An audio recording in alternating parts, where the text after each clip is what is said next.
감사합니다. 오늘 주시는 말씀 우리 함께 보겠습니다. 누가복음 2장 41절부터 51절까지 말씀 우리 다 찾으셔서 한 절씩 교독하고 마지막 절은 함께 읽겠습니다. 누가복음 2장 41절부터 한 절씩 교독합니다. 그의 부모가 해마다 유월절이 되면 예루살렘으로 가더니 예수께서 12살 되었을 때에 그들이 이 절기의 관례를 따라 올라갔다가 그 날들을 마치고 돌아갈 때에 아이 예수는 예루살렘에 머무셨더라. 그 부모는 이를 알지 못하고 동행 중에 있는 줄로 생각하고 하룻길을 간 후 친족과 아는 자 중에서 찾되 만나지 못하매 찾으면서 예루살렘에 돌아갔더니 사흘 후에 성전에서 만난즉 그가 선생들 중에 앉으사 그들에게 듣기도 하시며 묻기도 하시니 듣는 자가 다 그 지혜와 대답을 놀랍게 여기더라. 그의 부모가 보고 놀라며 그의 어머니는 이르되 아이야 어찌하여 우리에게 이렇게 하였느냐. 보라 내 아버지와 내가 근심하여 너를 찾았노라. 예수께서 이르시되 어찌하여 나를 찾으셨나이까. 내가 내 아버지 집에 있어야 될 줄을 알지 못하셨나이까 하시니 그 부모가 그가 하신 말씀을 깨닫지 못하더라. 함께 읽습니다. 예수께서 함께 내려가사 나사렛에 이르러 순종하여 받드시더라. 그 어머니는 이 모든 말을 마음에 두니라. 아멘. 제가 어려서 한국에서 길을 가다 보면 전봇대에 사람을 찾는다는 전단지가 붙어 있는 것을 종종 보았습니다. 그때는 왜 그랬는지 모르겠는데 아이를 잃어버리는 경우가 꽤 많이 있었던 것 같습니다. 어떤 때는 길을 가다가 누군가 이렇게 전단지를 나누어 주는데 그 아이를 잃어버린 부모가 나누어 주는 그 전단지를 받은 기억도 있습니다. 그러니까 아이를 잃어버렸으니 얼마나 마음이 답답하고 애가 타겠어요. 그러니까 자기의 그 일할 시간인데 일도 멈추고 아이를 찾겠노라고 그 전단지를 나누어 주는 것 보면 그 부모는 정말 간절한 마음으로 그 아이를 찾고 있던 것이었습니다. 오늘 본문에도 아이를 잃어버리고 헤매는 아이를 찾는 그 부모 이야기가 나오죠. 바로 예수의 어머니 마리아와 아버지 요셉입니다. 유월절 절기를 지키려고 예루살렘에 갔다가 나사렛으로 돌아가는 길에 12살짜리 아들 예수가 없다는 것을 알게 됩니다. 잃어버린 거죠. 그 잃어버린 예수를 찾기 위해서 사흘길을 헤맨 후에 2박 3일 사흘길을 헤맨 후에 예루살렘 성전에서 예수를 찾은 이야기입니다. 자, 이 잃어버린 예수를 찾는 이야기 속에서 우리는 어떻게 예수를 잃어버리고 살게 되는지 또 어떻게 이것을 알게 되고 다시 찾게 되는지 말씀을 좀 상고하면서 은혜를 나눠보려고 합니다.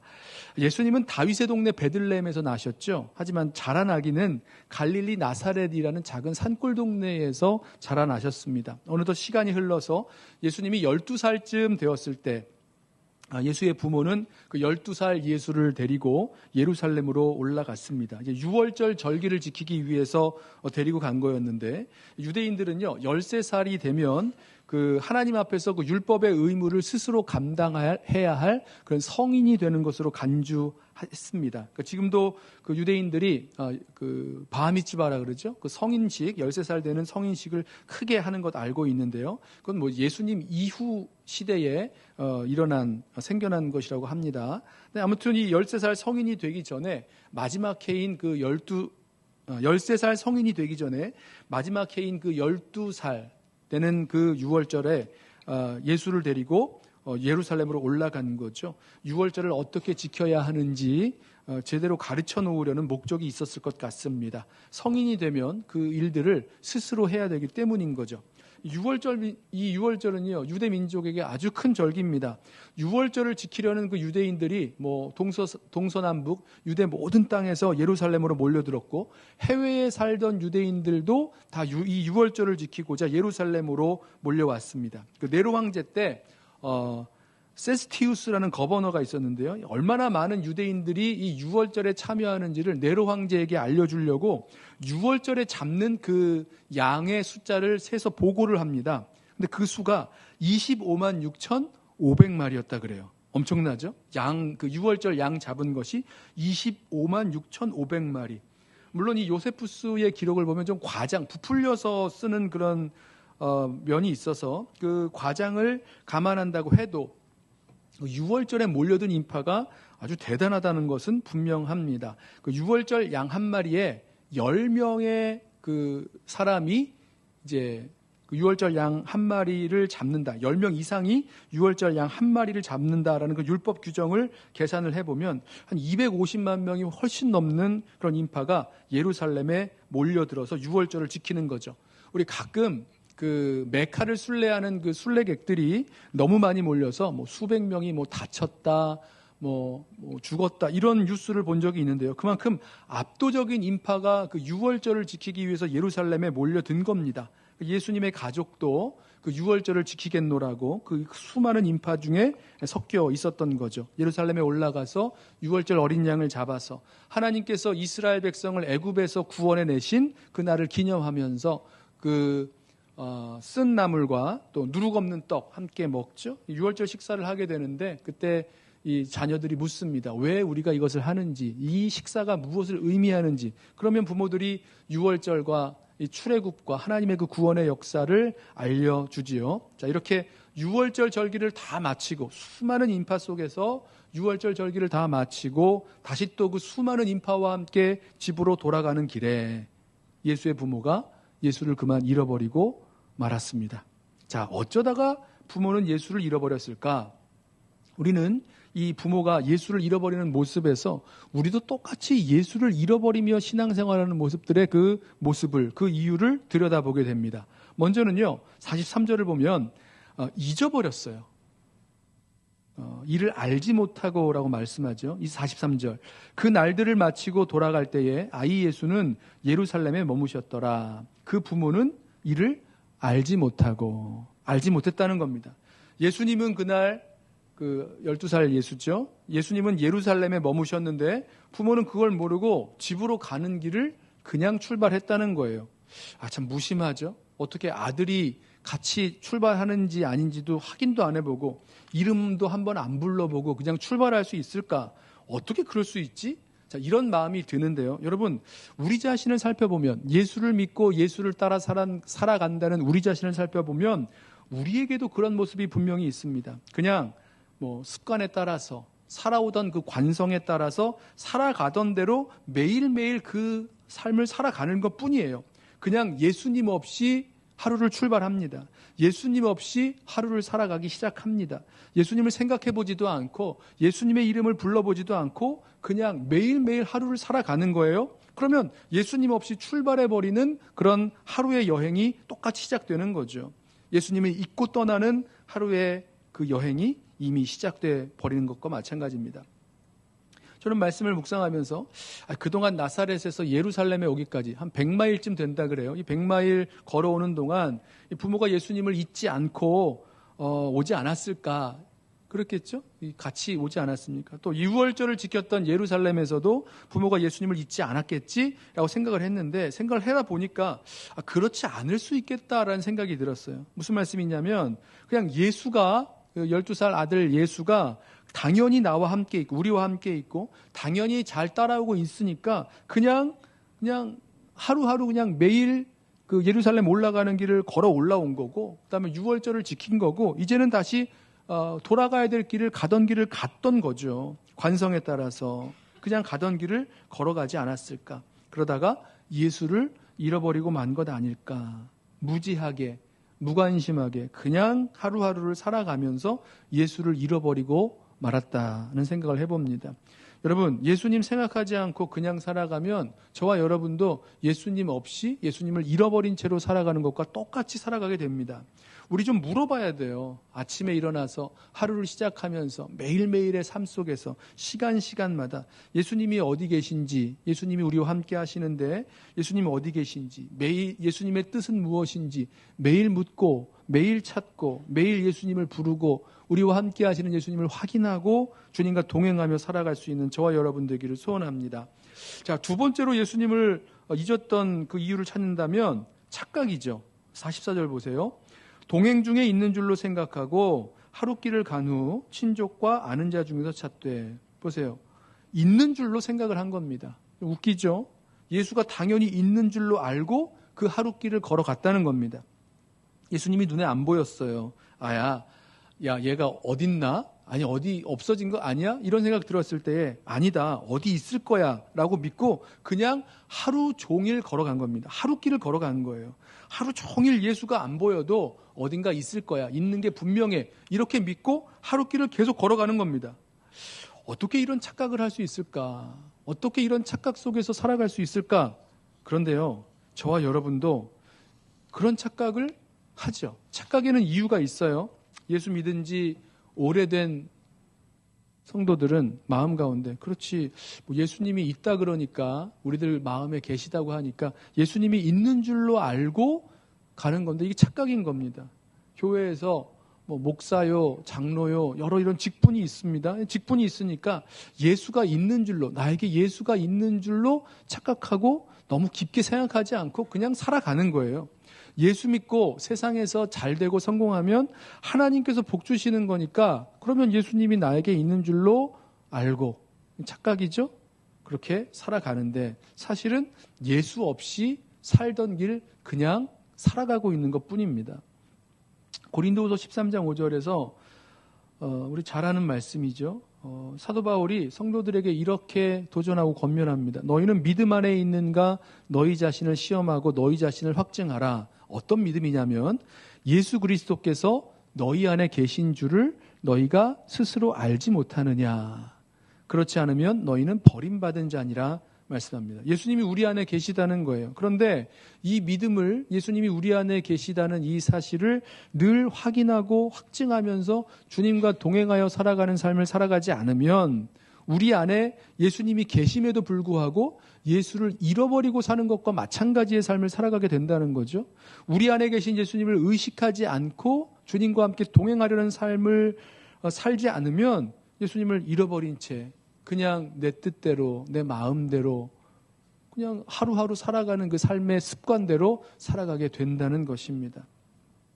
자, 그런데 이 예수를 잃어버린 채 나사렛으로 돌아가고 있었던 예수의 부모가 예수님을 잃어버렸다는 것을 알게 되죠. 언제 알게 됩니까? 이거 분명히 알아야 돼요. 이걸 알아야지만 예수를 잃어버렸구나, 나에게 예수님이 안 계시구나, 이것을 알아야지만 예수님을 다시 찾을 수 있지 않습니까? 이걸 알지 못하면 끝까지 영원한 무지와 무관심 속에서, 아니면 착각 속에서 예수 없이 살아가는 인생 살아갈 수 있게 된다는 겁니다. 44절을 보니까 언제 예수를 찾았는가? 하룻길을 간 후에 찾습니다. 하룻길을 간 후에 친족과 아는 자 중에서 예수를 찾았다라고 말했는데, 여러분 생각해 보세요.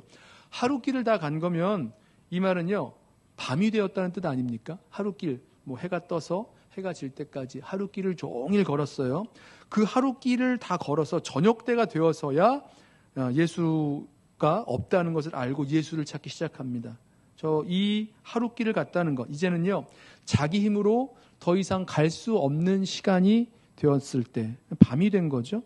이 밤에 예수의 빈자리를 알고 느끼게 됩니다. 눈에 안 보였던 예수님이 진짜 잃어버렸구나, 진짜 예수님 안 계시구나 깨닫는 시간이 온 거죠. 인생의 어두운 밤이 옵니다. 더 이상 내 힘으로, 내 능력으로 한 발자국도 나아갈 수 없는 순간이 왔을 때, 그때 예수님을 찾게 됩니다. 하는 것마다 일이 다 잘 되고 너무너무 재밌고 좋아하는 일들에 몰두해서 살아갈 때는 잘 모르는데, 그때는 예수님께 관심이 없죠. 뭐 복음이니 생명이니 영생이니 이런 거 관심 없습니다. 할 일 너무너무 많아요. 해야 할 일들이 너무너무 재밌습니다. 그러면 예수님 없이도 살아갈 수 있다고 생각하고 살아가는데, 그러다가 인생의 어두운 밤을 만나면 삶에 큰 어려움이 닥치고 자기 힘으로 어떻게 해볼 수 없는 시간들이 우리들에게 닥쳐오면 그때 예수님을 찾기 시작합니다. 그동안 잊고 있었던 예수님이 생각나는 거죠.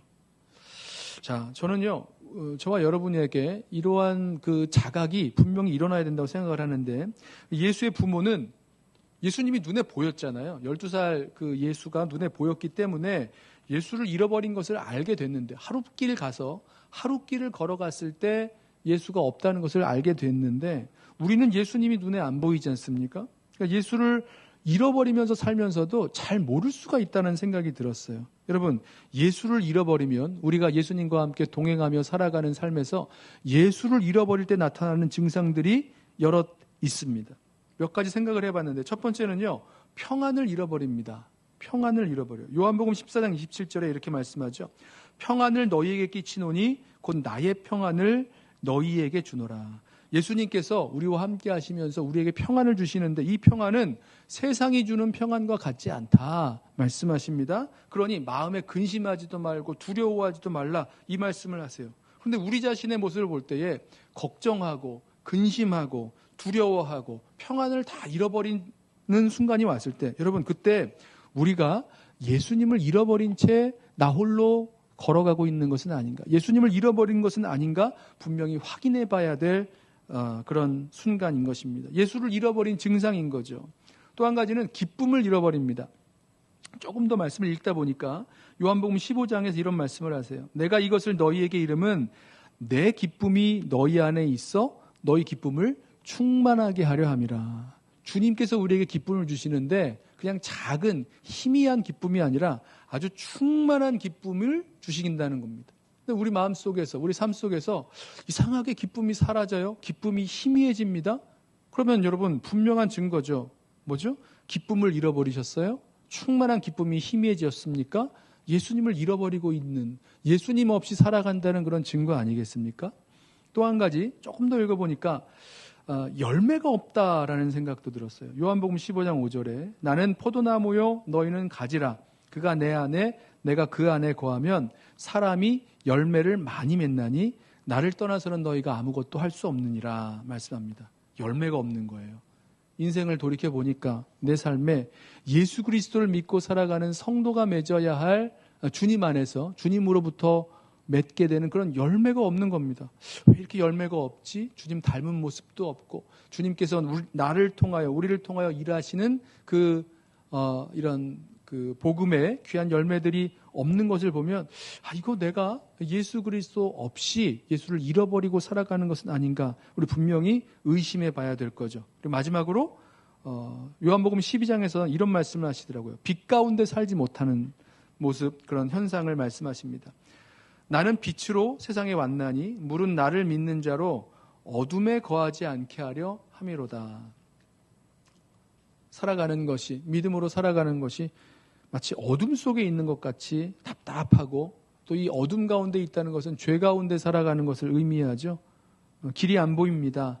하나님 아버지께로 가는 길이 안 보이고 하나님을 아는 그 진리를 알지도 못하고 하나님과 교제하며 살아갈 수 있는 그 생명이신 예수님 잃어버려서 진정한 평안도 충만한 기쁨도 다 잃어버리고 넘치는 열매도 다 흔적 없이 사라져버리고 죄 가운데 살아가면서 죄의 열매를 맺으면서 어둠 속에 살아갈 때 그때 내 안에 예수님이 없다. 예수님을 잃어버렸다. 자각해야 된다는 거죠. 이 말씀을 보니까 예수님을 잃어버렸다는 것을 이제 알게 되는데 더 큰 문제가 하나 있는데요. 그것은 어디에서 예수를 찾을지를 모른다는 사실입니다.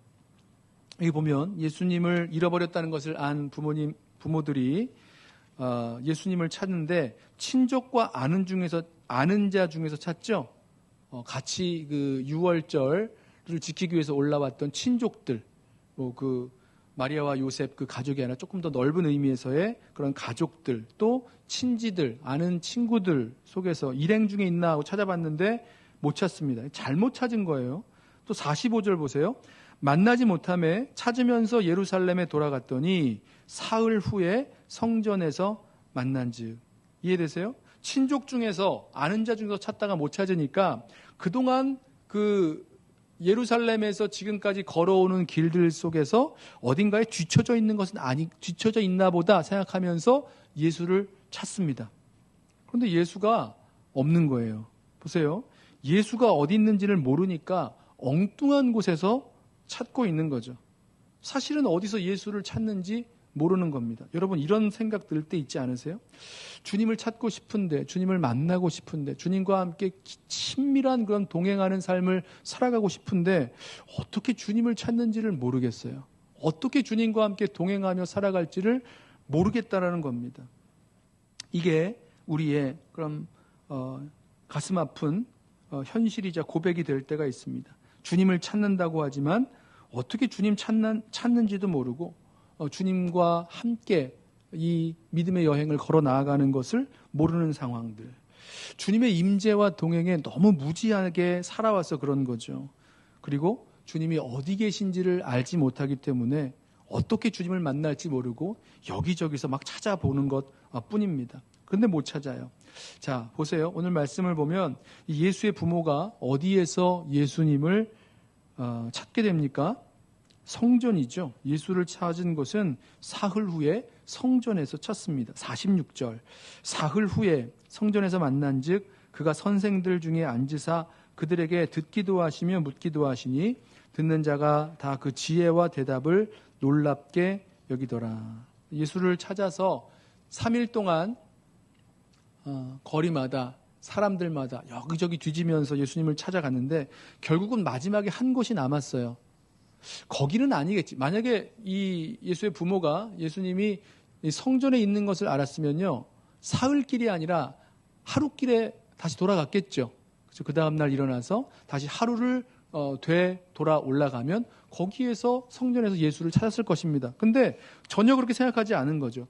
우리 친족들 중에 있을 거야. 우리 친지들 중에 있을 거야. 이 오던 길 중에 있을 거야 라고 믿고 거기를 샅샅이 3일 동안이나 사흘 동안이나 찾았습니다.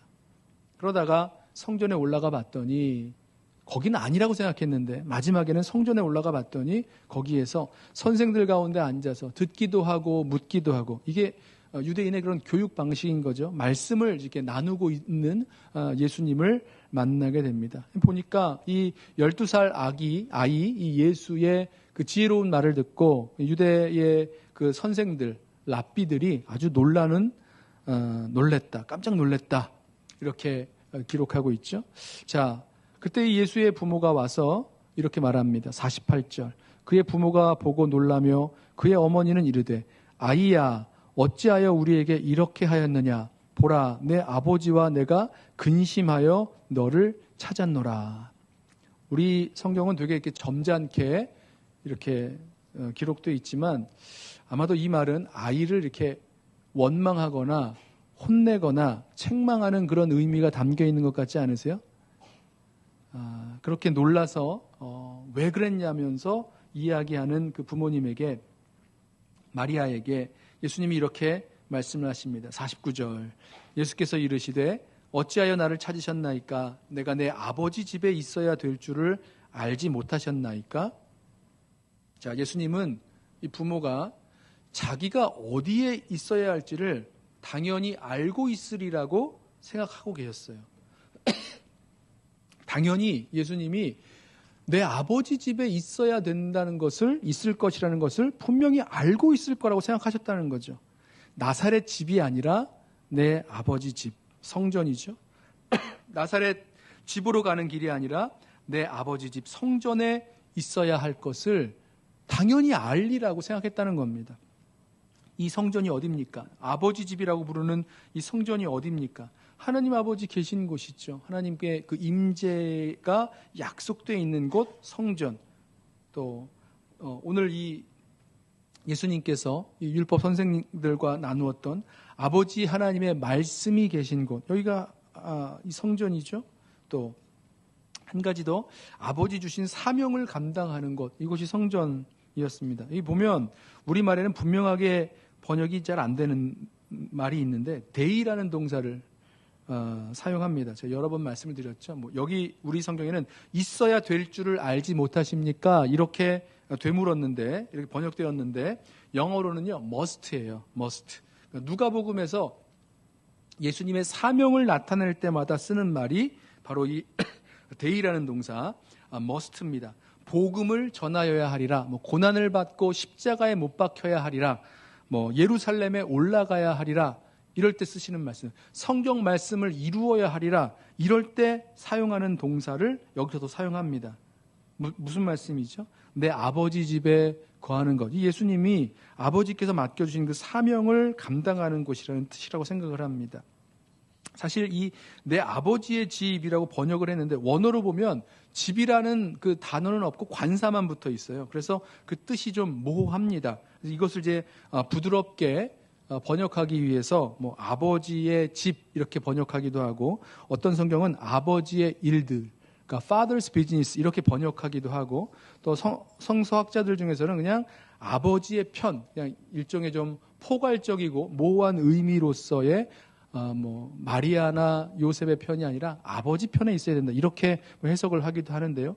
지금 이 본문의 문맥이 예수님을 어디서 찾아야 하는가를 말하고 있기 때문에 아마도 이 예수님 말씀하신 것은요, 예수님이 지금 계신 곳 성전을 내 아버지 집이라고 부르고 있는 것으로 보시는 것이 좋을 것 같습니다. 자, 예수님께서 성전을 내 아버지 집이라고 부르신 것은요, 예수님의 하나님의 아들 되심을 나타내고 있는 거죠. 예수님의 신성, 하나님의 아들 되심을 말씀합니다. 하지만 이것을 부모님이 그 마리아와 요셉이 몰랐다는 거예요. 그리고 이 말씀을 하셨을 때도 깨닫지를 못했습니다. 50절, 그 부모가 그가 하신 말씀을 깨닫지 못하더라.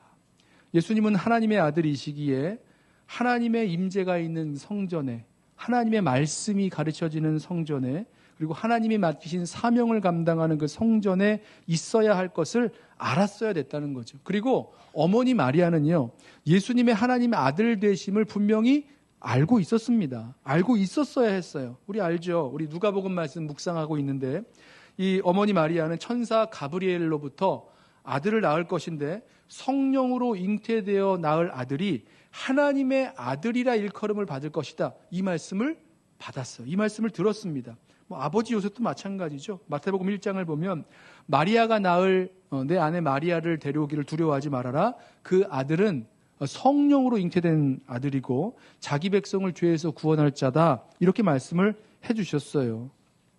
그러니 그렇게 아기가 태어났고 또 정결 예식의 날이 되었을 때에 그 율법대로 그 첫 해에서 난 남자, 장자죠. 첫 해에서 난 남자마다 주의 거룩한 것이라 하여 주님께 드렸습니다. 분명히 이 아들 예수가 성령으로 잉태되고 하나님의 아들이고 자기 백성을 죄에서 구원할 자시고 알았고요. 베들레헴에서 온 목자들의 이야기, 동방박사들의 이야기들, 그 놀라운 이야기들도 다 들었습니다. 그런데 이상하게도 시간이 지나가면서 강보에 쌓여 구유에 누워있던 그 아기 예수를 젖을 먹이고 뭐 이유식을 먹이고 밥을 먹이고 뭐 가르치고 이렇게 12년이 지나는 동안 이 아이가 누구인지 믿음과 확신은 점점 희미해진 것은 아닌가 생각이 듭니다. 예수님이 누구신지 참 정체성을 잃어버린 거죠. 그래서 오늘 말씀 보면 이 일이 벌어졌을 때에 마리아는 이 모든 말씀을 마음에 두니라, 이렇게 말씀하고 있는 거죠. 어쩌면 예수를 동네에 있는 다른 12살짜리 소년들과 비슷한 자녀처럼, 아이들처럼 여겼는지 모릅니다. 또 예수의 동생들, 또 육신의 그 동생들이 있었잖아요. 그 동생들 중 하나같이 여겼는지도 모르겠어요. 엄마가 아이를 먹이고 입히고 돌보아주는 그 시간들이 지나가면서 아빠가 그 12살짜리 아이를 가르치고 훈육하는 그 시간들이 지나가면서 이 12살 소년도 이 엄마 아빠의 돌봄이 있어야 되는 그런 자녀로서 생각하면서 예수의 정체성을 잃어버린 거죠. 그러니까 6월절 예루살렘에서 그 예수님을 잃어버리기 전에 뭘 잃어버린 겁니까? 예수가 누구인지 그 참 정체성을 이 어머니와 아버지가 잃어버린 것이 먼저 일어난 것을 보게 됩니다. 자, 저와 여러분도 예수를 잃고 잃어버리고 살 때가 있습니다. 그냥 살던 대로 무관심 속에서, 무지 속에서 그냥 예수 없이 일반적으로 살아가는 우리들의 모습들, 또 예수가 우리들 가운데 있는 줄로 알고 착각하면서 살아가는 그런 모습들도 우리들에게 있을 수 있어요. 그러다가 주님 주시는 평안도 없고 기쁨도 잃어버리고 또 열매도 없이 살아가는 우리들의 모습 보면서 어둠 속에서 거짓 가운데, 죄 가운데 살아가는 우리들의 모습을 자각하면서 내가 예수님을 잃어버린 채 살아가고 있구나 알게 되는 거죠. 여러분, 이때 어떻게 해야 됩니까? 예수를 잃어버렸다는 사실을 빨리 자각하고 예수님을 찾기 위해서 예수님 계신 곳으로 가야죠. 예수님 어디 계세요? 주님의 임재가 있는 곳, 주님의 말씀이 있는 곳, 주님의 사명이 있는 곳, 거기에 계시다는 겁니다. 저는 이곳이 어딘가라고 했을 때 십자가라는 생각이 들었어요. 십자가. 우리가 십자가로 가까이 가면 주님을 다시 만나죠. 갈라디아서 2장 20절 말씀 잘 아시죠?